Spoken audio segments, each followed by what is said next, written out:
And now, Signature Dish, a WETA original series. Today on Signature Dish, we're checking out 3 fan favorites. After taking things for a slow-roasted spin, this is the heart of our restaurant. It's what makes the magic. My mouth was watering at the rotisserie, but my hunger levels are now just off the charts. we'll get a mouthful of bold Korean flavors. The main goal is to fit everything into one bite. It's a small one. It doesn't seem doable, but I'm gonna try. There you go. That's a wrap. And stretch ourselves to the limit I want to suffer for my mozzarella. to make a sublime sub. Cheers, chef. I'm Seth Tillman, WETA producer and DC native, and I love good food. That's why I'm traveling to restaurants across the DMV. At each stop, looking for the one thing you just gotta try. That signature dish.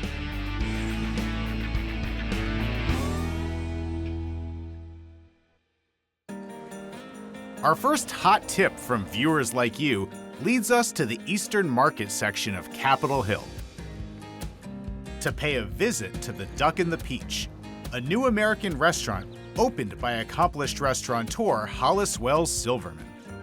When she opened the restaurant in 2019, her first hire to head up the kitchen was Chef Kat Pettinito. I'm a Maryland native. I grew up just loving food and loving what it did to bring people together, and I decided to follow that passion. Hollis had this really big dream of opening a place where you could host a dinner party with your friends, but have us do all the work for you. Since the restaurant's opening, Kat has worked in tandem with award-winning pastry chef Rochelle Cooper.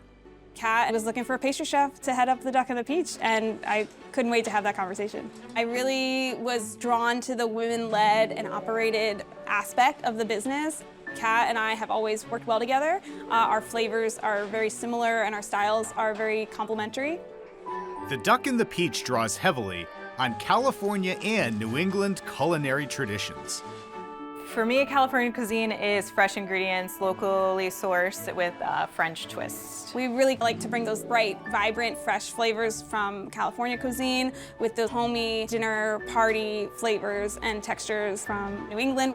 Sometimes they don't match up, but what we do is really hyper-focus on local agriculture. We work really closely in our seasons to make sure that we're giving the fresh and best quality ingredients that we can possibly do.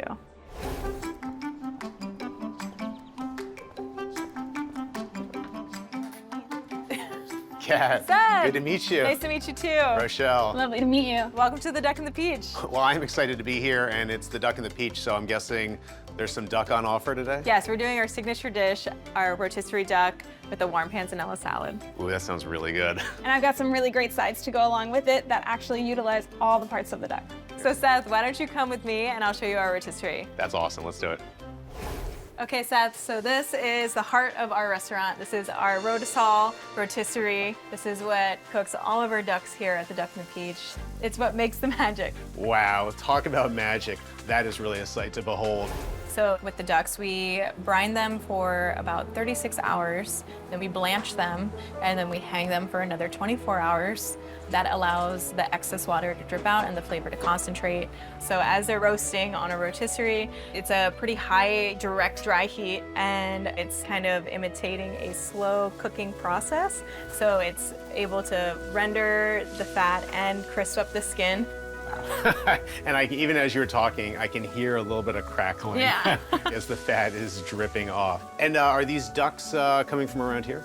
Yeah, they actually come from a small farm in Pennsylvania called Joe Jurgowitz. It's actually a veterinarian turned farmer, and he raises all of these beautiful ducks for us. The ducks we get are actually bred to have a thicker fat cap on them. And I see all the fat is dripping down into pans. That's Yes. all gonna get saved? That all gets saved. We turn that into our duck fat croutons that also go on this dish, and the funnel cake we fry in our duck fat as well. All right, well, the aroma coming out of this rotisserie is incredible. Are these just about ready to come off? We have about 30 more minutes on these ducks, but I do have one ready for you if you follow me. Oh, let's do it. Okay, Seth, so here is our rotisserie duck and panzanella salad that I'm gonna make for you today. So what we do is we take a little red watercress, we'll do some fresh herbs, some freshly torn mint. Then we have our croutons that we actually make with duck fat. Of course, more crunch. You know, you can't have enough crunch. And then we have a citrus vinaigrette as well. And then we take our very crispy duck.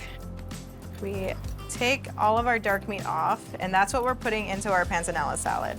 So the duck's actually going to go into the salad itself. Yes, but first we take the skin off, and we kind of chop it up, and then we snacks on the plate for our guests. Ah, okay. What about for television show hosts? Do they get all Oh, snack? you definitely get a snack. All right, here we go. It's good. A little bit of a mouthful. Crispy on the outside, but hiding right under there. Yep. Delicious fat and a little spice as well. So we use a Chinese 5-spice in our brine that gives it a little of a warm feel. And the fat of this actually helps coat the watercress as well. So the watercress will maybe wilt a little bit. Yeah, so the goal is to be like a nice warm salad, and we'll give it a little toss. So we put it on top of our nice crispy skins. So now I'm gonna start breaking down our breasts. And how did you guys decide to use this salad as the showcase for the duck?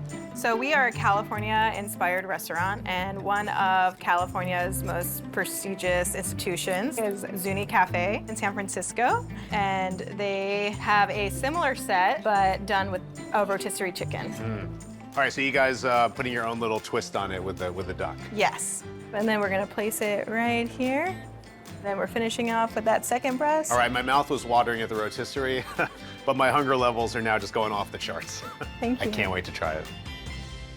All right, Kat, Rochelle, looks like we got all our ducks in a row here. Should I just go for it? Yeah, go for it. All right, a little salad, and maybe a little white Salad, meat make as sure well. you get some breasts and Okay. a little bit of that crispy skin underneath.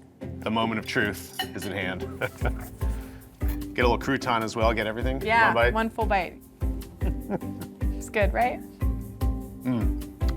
You gotta be kidding me with that.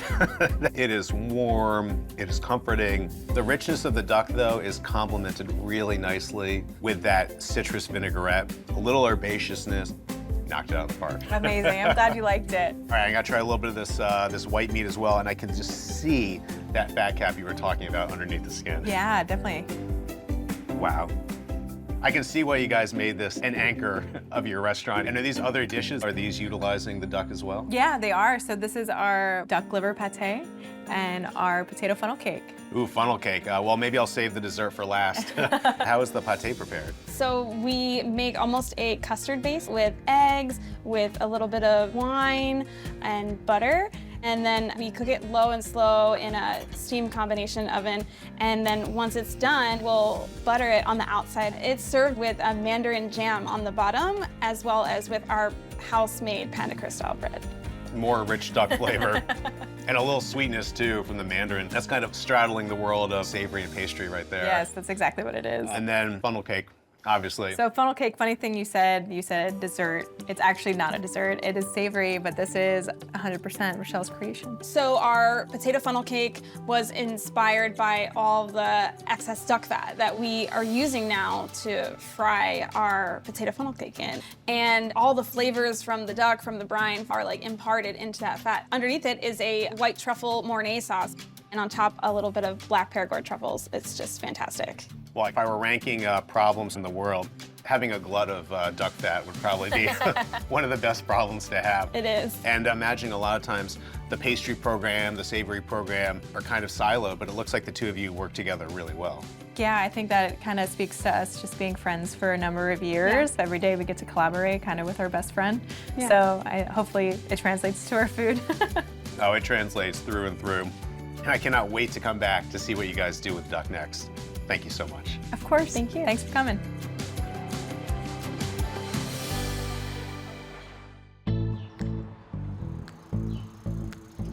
Our next fan recommendation takes us to 18th Street in DuPont Circle to visit Anju, which has quickly become a DC institution. The restaurant is led by two celebrated chefs, Angel Barreto and Danny Lee. My parents moved to the DC area around late 70s, early 80s. They're kind of like part of the first Korean immigrants to settle down in the Northern Virginia area. As I grew older, I started to realize that my mom was an incredible chef and cook. We opened up Mandu in 2006, and at the time, it was DC's first full-service Korean restaurant. After a decade plus in operation, Mandu suffered a devastating fire in 2017. Chef Danny worked to rebuild, opening Anju in the same space 2 years later, with Chef Angel tapped to lead the kitchen. Both my parents, they were in the military, so they would travel around Korea. My dad lived in Busan, my mom lived in Dongdaecheon. She fell in love with the food, the culture. When I grew up, she would tell me stories about Korea, and we would have Korean food at home too. But I decided international relations wasn't for me, and I decided one day, I wanted to go to cooking school, and I knew I wanted to cook some sort of Pan-Asian food. So I went to Wolfgang Puck, working my way up from cook to sous chef to executive sous. And then Danny reached out to me about the opportunity to become the chef at Anju, and I knew this is what I wanted to do. So Anju means food you pair with alcohol. Initially, we wanted to be more of almost like a gastropub, a modern Korean bar. We wanted to really push the boundaries of Korean drinks, Korean cocktails, Korean spirits, in addition to food that paired well with it. We wanted to pay homage to street food, some modern trends, some of our own takes on Korean food. There's a word in Korean called hanshik. Hanshik means traditional core Korean values. We always try to imply that with the food we do here, but also give ourselves space and breath to adapt and grow and change. We opened up, it was such a huge explosion, we didn't really expect it. We were busy from day one. Every seat in the restaurant was completely packed. After being open for just 5 months, Washingtonian Magazine shocked Angel and Danny and their partner Scott Druno with a #1 ranking on its annual Best Restaurants list. Yahtzee, that good-looking guy right there. And for a Korean restaurant to get that accolade and to have hundreds of guests waiting in line, I took a lot of pride in it. Being Korean American, to have that much interest in our restaurant and in our food was incredibly special to me. Chef, Hey, how are you? I am doing great, and I am thrilled to be here. Excited to have you. What are you cooking up? We're gonna do our signature dish at Anju. That's our sambor. So sam in Korean means lettuce wraps. So at Anju, we do a boneless short ribs that we marinate for about 1 day, and then we grill it. All right, so grilled marinated short rib sounds a lot like Korean barbecue. Absolutely, yeah. All right, and you're doing the actual work to grill it, so I can just sit back and enjoy. Yeah. All right, so how do you get started on this process? So it starts off with a really delicious marinade. So we're gonna start, first of all, with some scallions. And then we have some aromatics, garlic and ginger that we pulse together. Next, we have some toasted sesame seeds. These are toasted and crushed. And you get a lot of that nuttiness. And of course, it wouldn't be a marinade without a little bit of soy sauce. I like to use light soy here because regular soy is gonna be a little bit too heavy for this dish. And then we have a little bit of mirin. Mirin adds a little bit of sweetness to it. This is pear and onion puree with a little bit of garlic also. Then we're gonna add a little brown sugar to this dish. Because with Korean barbecue, that sweetness is going to give it that nice kind of caramelized. It's that balance, right? Where you want sweet and savory out of this dish. And that extra molasses helps get a little bit more depth to it. Can you hand me the black pepper? You got it, chef. All right, that adds a little bit of spice to it. And of course, some sesame oil. Lastly, we're gonna do a little bit of a lemon lime soda. Just generic lemon lime soda? Generic lemon lime soda. That carbonation and citrus is kind of punched through a little bit and also help tenderize the meat. Nice. Now, I feel like maybe we missed out on a sponsorship opportunity here, but we'll save that for the next episode. Next time, right? Yeah. All right, now that we have the marinade, we're gonna process some short ribs. Oh, that looks like a nice cut of meat right there. Yeah, so we're using Creekstone boneless short rib. This is the prime cut. So we're gonna slice this in half. You can really see all the marbling out of this. Oh, that is really, really beautiful. And I'm gonna do what's called like a pocket cut. So slide it open, cut, cut. So next I'm just gonna start doing some diamond scoring. And this is really going to help the marinade absorb. This is also a tenderizing process too. Doing this allows the marinade to penetrate through. We're gonna do it on both sides. All right, so now this is scored and ready to go. We're gonna take that marinade that we just made and throw it in there. And you wanna let this marinate for about 1 day. So you're gonna get max flavor out of this dish. Really, really delicious. Max flavor, I love it. We have something that's already ready. So after 1 day, you can see the meat's very, very pliable and tender. So the next steps, we're gonna take that marinated meat, we're gonna throw it on a very hot grill. We're gonna get a nice char on it. So we're gonna cook it for about 2 minutes on one side, flip it, and then another 3 minutes on the other side. And we're gonna throw it right into the oven for about 3 to 4 minutes. Pull it out, let the meat rest, and then slice it.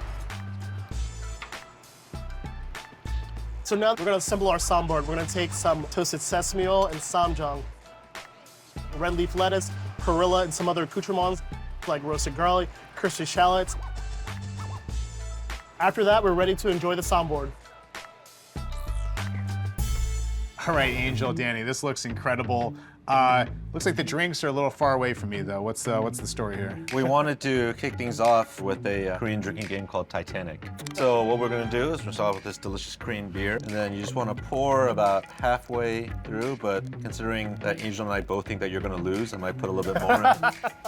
Have you rigged this game so that I will lose? We'll see. And then we're gonna take a soju glass, and then just float it. And now what we're gonna do is take turns pouring however much soju you want into the soju glass. Oh boy. All right, I wonder what's gonna happen. And there we go. Instantly. Well done.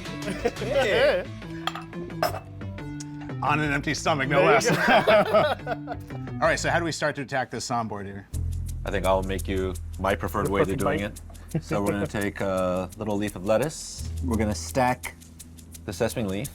And then what I like to do is then first do a nice little paste of the samjang. And then on top of it, and remember, this is a one-biter. Got a little bit of the garlic. Yeah. Then we're gonna take a couple pieces of the kalbi. There we go. All right. The Double meat. Dip it in there. Yeah. And I'll be gentle, I won't put rice in this one. I think you're being nice. Oh, you know what we should do? Well, a little bit of kimchi. Oh, yeah. There you go. And so just one bite. Yes, this is tiny. That's a small one, actually. Yeah, Yeah, truthfully. that's tiny. So what you want to do is just roll it together and open your mouth as wide as you can. And think that you're just like stuffing your whole fist into your mouth. This is just obscene eating on Signature Dish today. Oh my God. It's doable. It's a small one. It doesn't seem doable, but I'm gonna try. There are 90-pound Korean women that do this, and it's even. Bigger platters, yeah. There you go. See? You did it. Yeah.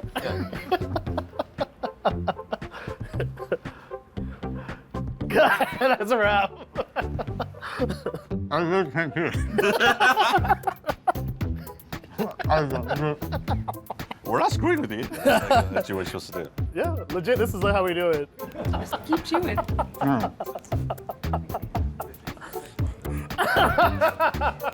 Man passed out. Where did he go? Him walking off.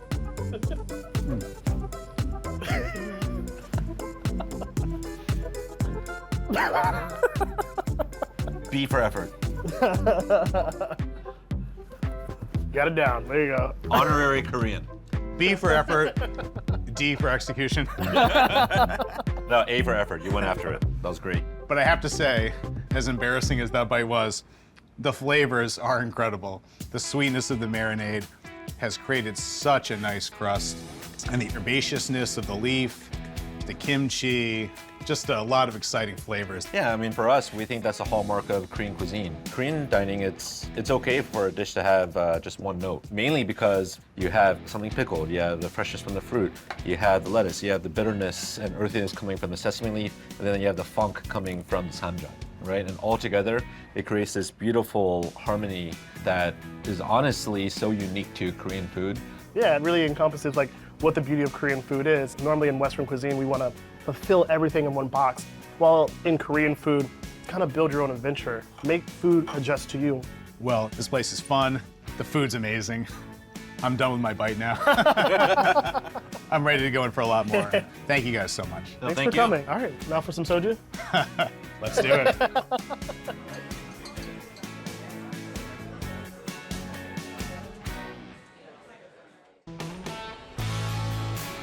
Our final piece of audience advice has us heading to Old Town Alexandria. On a quiet stretch of King Street sits Eddie's Little Shop, where owner Eddie McIntosh is offering a chef-driven touch to the classic deli. I'm originally from Bronx, New York. I grew up with food my entire life. So my mom being from Italy, I mean, an amazing cook. I'm just sitting next to her doing my homework while she was cooking each night. The food culture in the 80s when I was growing up, just going to each specialty market, you were talking to the person that owned the shop, speaking to maybe the butcher or the fishmonger about what was the freshest ingredients. So for me, there was a sense of pride behind it. Eddie's Little Shop and Deli started from this idea of while I was working in kitchens, I was always behind a closed door. You really don't have that accessibility to the people. So it was kind of a mix of being able to do what I love, but then also directly connecting with people. Eddie's Little Shop is gonna be a place that surprises you. We make our own cannoli, we make our own mozzarella, we make every sandwich to order.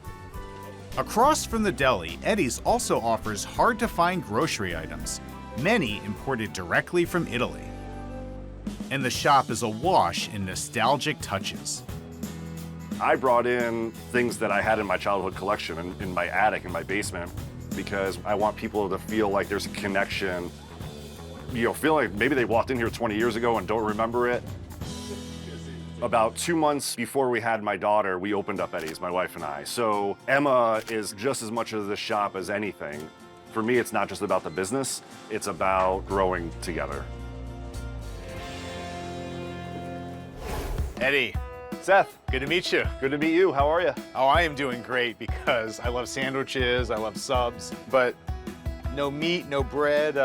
What are we starting with here? So here, we make mozzarella every day. It's so important to us because making this fresh is entirely different than it is just getting stuff store-bought. It's night and day. How do you get started? We have about 5 pounds of mozzarella curd here. The big thing for us at Eddie's is we just want to use the highest quality products available. So what you want to do is you want to go right in and start breaking it up. The main ingredient here is you're going to start with your curd and some hot water. What we're looking for is anywhere between 180 to 185 degrees Fahrenheit. Ooh, we're playing with some hot water today. I hope you're ready. We're just gonna pour this onto the side. Oh boy. All right, I'm a little scared. you'll be fine. And we want to just gradually bring up the temperature of this curd so that it gets to the point where it's smooth and stretchable. If we just pour hot water on this curd right now, all the butter fat's gonna just drain out of this. After breaking up the curd a bit more, we start to drain the mixture and add some fresh water. As you can see, the texture has already changed. It's a lot softer. The other thing is then you don't want to see yellow in your water. So Okay. yellow would be your butter fat, and that's just deliciousness. You're gonna dump that back in. We're gonna do this a few more times.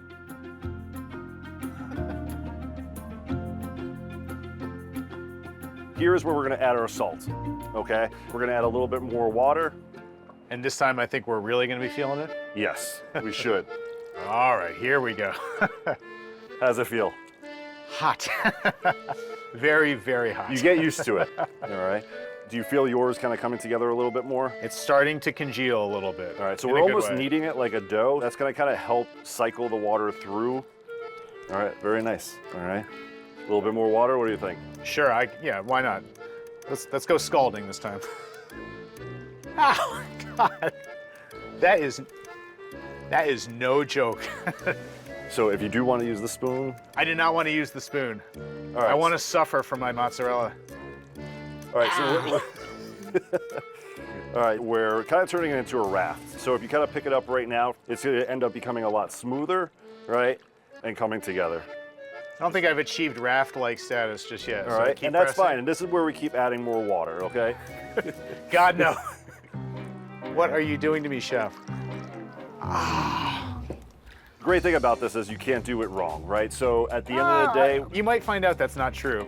so once you have that raft, you can start lifting it up and stretching it. And what we're doing is, right, you're gonna see it's gonna fall apart. All right, so we're starting to see the stretch, okay? And this is really the important part of bringing it up. This is the famous mozzarella stretch. This is, all right? And we're gonna kind of let gravity do its work. Wow. Look at that. All right, we're gonna add a little bit more water to yours, okay? It's just my hands, chef. I don't need them for anything. Ah, there we go again. After one final stretch, it's time to shape the mozz. We're gonna do large balls, okay? So what you wanna do is you wanna pick it up, all right? And then again, you get that nice stretch, all right? Yeah, nice-ish. So what you wanna do is you wanna kind of tuck it into itself. All right. And you're creating that ball, squeeze it in between, all right, and you're gonna pinch. All right. And this is gonna go into our cold water bath and just start helping the cheese to seize up a little bit. And this is where you can have a little bit of fun with it. So you could do knots, you could do larger balls, you could do logs, but then you could also do the smaller type of shape as well. You know what, chef? I think I'm just gonna snack on that. Just, There you go. Oh, wow. All right, fresh mozzarella, right from the expert's hand.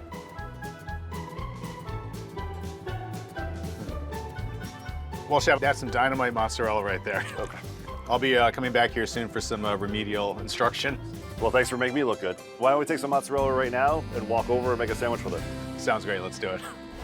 This is where we're gonna make our signature dish, the Emma. So we're taking our fresh mozzarella that we just made. So we cut into it. You're looking for that nice milkiness. Oh yeah, nice and lots of good moisture still in there. So that's what we're looking for, right? And so when we slice into our mozzarella, we're looking for big slices. Because we take all this time to make it, we want this to be the star. A big honking piece of mozzarella. We use a fresh ciabatta for this. We've toasted this twice. We want kind of like a nice kind of hard toast to this. It's gonna help the sandwich not get soggy. So what we have here is a pepperoni cruschi paste. All right, we bring in peppers from the Basilicata region of Italy. They're dried sweet peppers. We smash this up in pestle and mortar with fresh garlic, sun-dried tomatoes, dates, extra virgin olive oil, and a little bit of salt. Ooh.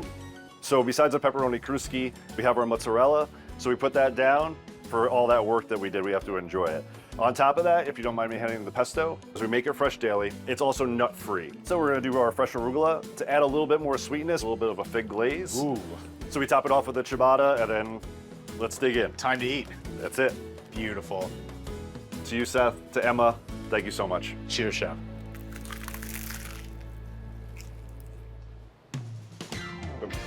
When you start doing the hand thing like this, we know we're in a good place. I will keep doing it over and over again because just on the texture alone, that creamy mozzarella with that nice, sturdy, toasted ciabatta, and all the sweet elements too.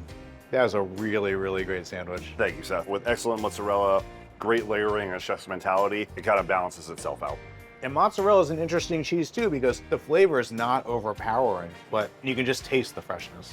It is. So one big seller that we have at Eddie's, and an opportunity that we have for our guests, is that they get to build their own sandwich. And I want to give you the opportunity to build your own. All right, time to make my own sandwich. So starting with bread and working your way down, we really want to know what sounds good to you. After mulling over the menu, I decided on a sub roll with citrus mayo. Then added layers of Virginia ham and my favorite deli meat, capicola. From there, I went with a pickle, stay with me here, folks, and of course, the mozzarella. On top of that went some tomatoes, onions, and arugula with the balsamic glaze for some sweetness to round things out. All right, here we go. The Seth. The Seth. Let's give it a rip. All right, let's go. All right. We've got it. Nice job. We're doing it again. Well, I'm pretty happy with that creation. You know, I thought throwing in the pickle was a little bit of a wild card, but I think it works well. There's a lot of good acid with that great ham, but obviously, if I was gonna make a sandwich, I had to have the mozzarella. It did. Pickle's great, and then nice with the Virginia ham. That saltiness is really adding to it as well. Well, I'm glad that my sandwich picks might be a little better than my mozzarella making skills. What we love to do is when this show airs, we're gonna put this on the menu. We're gonna give a portion of the proceeds to charity. I am really honored. This has been a great experience from the get-go. The Seth, the Emma, hard to choose between the two, but maybe the viewer at home can pick which one they like the best. I can't wait. Thanks, Chef. Thank you.